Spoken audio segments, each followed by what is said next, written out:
नमस्कार, मैं हूं सुधीर चौधरी और आप देख रहे हैं डिकोड विद सुधीर। आइए जानते हैं देश दुनिया की तमाम बड़ी खबरों को सिर्फ 5 मिनट में। लेकिन इससे पहले आप कहां से न्यूज देख रहे हैं हमें कमेंट में बताना बिल्कुल न भूलें। और आपने इस वीडियो को लाइक नहीं किया है तो लाइक कर दें और चैनल को सब्सक्राइब कर लें। एयर इंडिया ने मिडिल ईस्ट और यूरोप के लिए अपनी उड़ानें चरणबद्ध रूप से फिर से शुरू कर दी हैं। 25 जून तक अधिकांश उड़ान संचालन सामान्य हो जाएंगे। हालांकि कुछ मार्गों पर अब भी लंबी उड़ान समय या रीरूटिंग के कारण देरी या रद्द होने की संभावना है। एयरलाइन ने यात्रियों को न्यूनतम असुविधा देने का भरोसा दिलाया है। अमेरिका और कनाडा के लिए उड़ानें भी जल्द बहाल की जाएंगी। यह फैसला उस समय लिया गया है जब ईरान और अमेरिका के बीच सैन्य तनाव के चलते कुछ हवाई क्षेत्र अभी भी असुरक्षित माने जा रहे हैं। चीन ने मध्य पूर्व में शांति बनाए रखने के लिए सहयोग का संकेत दिया है। चीनी विदेश मंत्रालय के प्रवक्ता क्वो चाखुन ने कहा कि चीन क्षेत्र में बढ़ते तनाव को लेकर गंभीर है और नहीं चाहता कि हालात बिगड़ें। उन्होंने आशा जताई कि इजरायल और ईरान के बीच युद्ध विराम शीघ्र लागू होगा। चीन का मानना है कि सैन्य उपाय समाधान नहीं है, बल्कि बातचीत ही एकमात्र रास्ता है। चुनाव आयोग ने राहुल गांधी द्वारा महाराष्ट्र चुनाव में धांधली के आरोपों पर जवाब देते हुए कहा है कि सभी चुनाव संसद द्वारा पारित कानूनों और नियमों के तहत सख्ती से कराए जाते हैं। आयोग ने राहुल गांधी को सीधी बातचीत के लिए आमंत्रित किया है ताकि उनकी चुनावी शंकाएं दूर की जा सकें। आयोग ने बताया कि जिस चुनाव में गड़बड़ी के आरोप लगाए गए हैं उसमें कांग्रेस के 28,000 बूथ एजेंट भी शामिल थे। आयोग पहले ही इन आरोपों पर 24 दिसंबर 2024 को विस्तृत जवाब दे चुका है। प्रधानमंत्री नरेंद्र मोदी ने ऑपरेशन सिंदूर का जिक्र करते हुए कहा कि भारत अब आतंकवादियों को बख्शता नहीं, उनकी कोई भी पनाहगाह सुरक्षित नहीं है। सेना ने 22 मिनट में दुश्मनों को घुटनों पर ला दिया। उन्होंने बताया कि इस मिशन में मेड इन इंडिया हथियारों का इस्तेमाल हुआ, जिससे भारत की रक्षा क्षेत्र में आत्मनिर्भरता साबित हुई। साथ ही श्री नारायण गुरु और महात्मा गांधी की मुलाकात को सामाजिक समरसता का प्रतीक बताया। अमेरिका का B-2 स्टेल्थ बमवर्षक दुनिया का सबसे खतरनाक और महंगा लड़ाकू विमान है। हाल ही में इसने ईरान के परमाणु ठिकानों पर 87 घंटे लंबे मिशन में बंकर बस्टर बम गिराए। यह विमान रडार से बच निकलने में सक्षम है और जमीन के अंदर छिपे ठिकानों को भी नष्ट कर सकता है। इसकी रेंज 18,500 किलोमीटर तक है और यह परमाणु तथा पारंपरिक दोनों प्रकार के हथियार ले जा सकता है। 2 पायलटों वाला यह विमान पूरी दुनिया में कहीं भी हमला कर सकता है। राजा रघुवंशी हत्याकांड में ठेकेदार लोकेंद्र तोमर को गिरफ्तार किया गया है। आरोप है कि सोनम ने उसके फ्लैट में पिस्टल और 5 लाख रुपए छुपाए थे। लोकेंद्र और ब्रोकर सिलोम ने बैग जला दिए, पर पिस्टल और नकदी अब तक गायब हैं। कॉल रिकॉर्डिंग में साजिश के सबूत मिले हैं। अब पुलिस दोनों से आमने सामने पूछताछ करेगी। इस केस में पहले से सोनम, राज और चौकीदार बलवीर भी गिरफ्तार हो चुके हैं।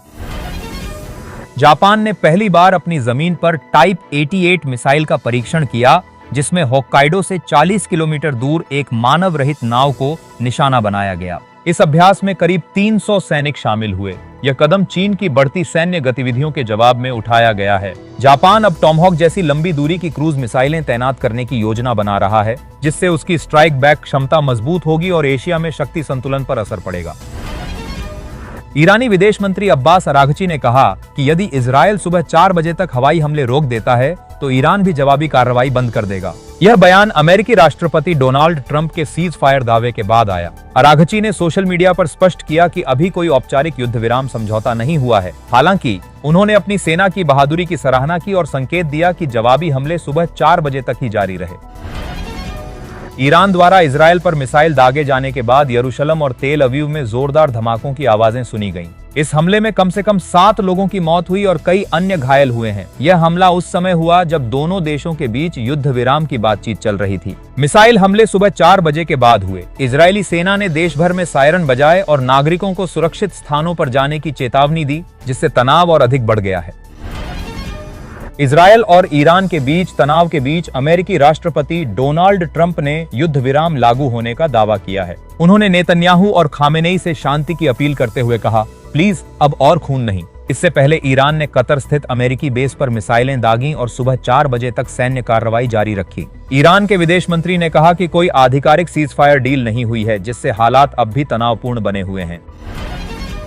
तीसरे विश्व युद्ध की आशंका के बीच कुछ देश अपनी तटस्थता और भौगोलिक स्थिति के चलते सबसे सुरक्षित माने जा रहे हैं। इनमें Antarctica, Iceland, New Zealand, Switzerland, Greenland, Indonesia, Tuvalu, Bhutan, Chile और फिजी शामिल हैं। ये देश सैन्य टकराव से दूर, स्थिर और शांतिपूर्ण माने जाते हैं। रिपोर्ट के अनुसार भारत इस सूची में नहीं है, जिससे चिंता बढ़ी है। इजरायल ईरान युद्ध और अमेरिका की संलिप्तता से हालात और भी गंभीर हो गए हैं। भारतीय अंतरिक्ष यात्री शुभांशु शुक्ला की स्पेस यात्रा 25 जून को यानी आज एक्सियम मिशन 4 के तहत शुरू होगी। यह मिशन नासा, स्पेसएक्स और एक्सियम स्पेस के सहयोग से फ्लोरिडा से लॉन्च होगा। शुभांशु पायलट की भूमिका निभाएंगे, जबकि अन्य सदस्य हंगरी और पोलैंड से होंगे। यह मिशन पहले तकनीकी कारणों से कई बार टल चुका है। अब यह 26 जून को भारतीय समयानुसार शाम 4:30 बजे इंटरनेशनल स्पेस स्टेशन से जुड़ेगा। मिशन की कमान अनुभवी अंतरिक्ष यात्री पेगी व्हिटसन संभालेंगी। आमिर खान ने फिल्म सितारे जमीन पर की सफलता के बीच राष्ट्रपति द्रौपदी मुर्मू से राष्ट्रपति भवन में मुलाकात की। राष्ट्रपति कार्यालय ने इस मुलाकात की तस्वीर सोशल मीडिया पर साझा की, जो वायरल हो रही है। 3 वर्षों बाद बड़े पर्दे पर लौटे आमिर की यह फिल्म बॉक्स ऑफिस पर शानदार प्रदर्शन कर रही है। 4 दिनों में फिल्म ने लगभग 66 करोड़ रुपए की कमाई की है और सप्ताह के अंत तक 100 करोड़ क्लब में शामिल हो सकती है।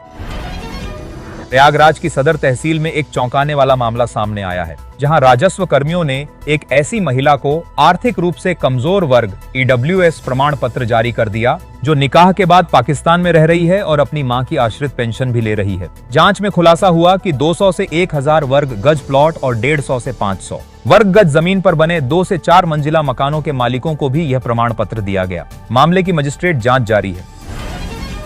अमेरिकी राष्ट्रपति डोनाल्ड ट्रंप ने बताया कि ईरान और इजरायल के बीच 12 दिन से जारी युद्ध अब खत्म हो गया है। ट्रंप ने सोशल मीडिया पर बताया कि दोनों देशों ने सीजफायर पर सहमति जताई है, जो 6 घंटे में शुरू होगा। पहले ईरान और फिर 12 घंटे बाद इजरायल इसमें शामिल होगा। 24 घंटे बाद इसे औपचारिक रूप से युद्ध का अंत माना जाएगा। ट्रंप ने इजरायल को ईरान पर हमला न करने की चेतावनी भी दी। प्रधानमंत्री किसान योजना के नाम पर एक फर्जी लिंक के जरिए पश्चिम चंपारण के एक प्रधानाध्यापक प्रेम कुमार पाठक के बैंक खाते से साइबर ठगों ने 99,000 रुपए उड़ा लिए। लिंक पर क्लिक करते ही उनके मोबाइल पर KYC के नाम पर कॉल आया और फिर 1.5 घंटे के भीतर 22 बार में राशि निकाल ली गई। उन्होंने साइबर थाना और राष्ट्रीय पोर्टल पर शिकायत की है, लेकिन अब तक कोई कार्रवाई नहीं हुई है। बिहार की राजनीति में हलचल तेज हो गई है। पीएम मोदी, राहुल गांधी, नीतीश कुमार और तेजस्वी यादव लगातार दौरे कर रहे हैं। पीएम मोदी ने कई विकास परियोजनाओं की घोषणा की, वहीं राहुल गांधी जातीय जनगणना और आरक्षण मुद्दों पर मुखर हैं। नीतीश ने विवाह भवन योजना और पेंशन बढ़ाकर सामाजिक वर्गों को साधा है। तेजस्वी यादव तेजस्वी डिजिटल फोर्स लॉन्च कर युवा और डिजिटल मतदाताओं को जोड़ने की कोशिश कर रहे हैं। दलित, पिछड़ा और महिला वोट केंद्र में हैं। HAL प्रमुख DK सुनील ने बताया कि मार्च 2026 तक भारतीय वायुसेना को 6 तेजस MK-1A लाइट कॉम्बैट एयरक्राफ्ट सौंप दिए जाएंगे। डिलीवरी में देरी का कारण अमेरिकी कंपनी GE एयरोस्पेस द्वारा F404 इंजन की आपूर्ति में बाधा है। अब तक केवल 1 इंजन मिला है, जबकि इस साल 12 इंजन मिलने की उम्मीद है। फिलहाल 6 विमान तैयार हैं और HAL की योजना अगले वर्ष 16 और विमान बनाने की है। तेजस को लेकर कई विदेशी देशों में भी रुचि दिखाई जा रही है। संसदीय स्थायी समिति की बैठक में दिल्ली हाईकोर्ट के जज जस्टिस यशवंत वर्मा से जुड़े गंभीर आरोपों को लेकर चिंता जताई गई। समिति ने पूछा कि अब तक FIR क्यों दर्ज नहीं हुई, जबकि मामले में भारी मात्रा में नकदी मिलने की पुष्टि हुई है। 14 मार्च की रात उनके आवास 30 तुगलक क्रेसेंट में आग लगने के बाद 500 रुपए के अधजले नोट मिले थे। समिति ने सुप्रीम कोर्ट के वीरास्वामी फैसले की समीक्षा और न्यायाधीशों के लिए आचार संहिता की मांग की। मुख्यमंत्री देवेंद्र फडणवीस ने राहुल गांधी के मतदाता सूची में गड़बड़ी के आरोपों को खारिज करते हुए कहा कि यह हार की हताशा है। उन्होंने 25 विधानसभा क्षेत्रों के आंकड़ों के साथ बताया कि मतदाता वृद्धि के बावजूद कई सीटें कांग्रेस ने जीती। उदाहरण स्वरूप वडगांव शेरी में 10% वृद्धि पर NCP ने जीत दर्ज की। फडणवीस ने राहुल को अपनी पार्टी के नेताओं से पहले बात करने की सलाह दी। चुनाव आयोग ने भी राहुल के आरोपों को गलत बताया। DGCA ने देश के प्रमुख हवाई अड्डों की जांच में कई खामियां पाई हैं। जांच में रनवे की धुंधली रेखाएं, टैक्सीवे पर खराब लाइटें और टायरों की घिसावट जैसे तकनीकी दोष सामने आए। एक घरेलू उड़ान टायर खराब होने के कारण रोकी गई। कई विमानों में बार बार वही खराबियां दिखीं, जिससे लापरवाही उजागर हुई। दिल्ली और मुंबई समेत कई एयरपोर्ट पर रात और सुबह निगरानी की गई। DGCA ने एयरलाइनों को कड़ी चेतावनी दी है और सुधार की सख्त जरूरत बताई है। बिहार सरकार ने मुख्यमंत्री कन्या विवाह मंडप योजना को मंजूरी दी है, जिसके तहत सभी पंचायतों में विवाह भवन बनाए जाएंगे। मुख्यमंत्री नीतीश कुमार ने इसकी जानकारी सोशल मीडिया पर दी और कहा कि इससे गरीब परिवारों की बेटियों की शादी में मदद मिलेगी। इस योजना के लिए सरकार ने 40 अरब 26 करोड़ 50 लाख रुपए की स्वीकृति दी है। विवाह भवनों का संचालन जीविका दीदियों द्वारा किया जाएगा, जिससे स्थानीय महिलाओं को भी रोजगार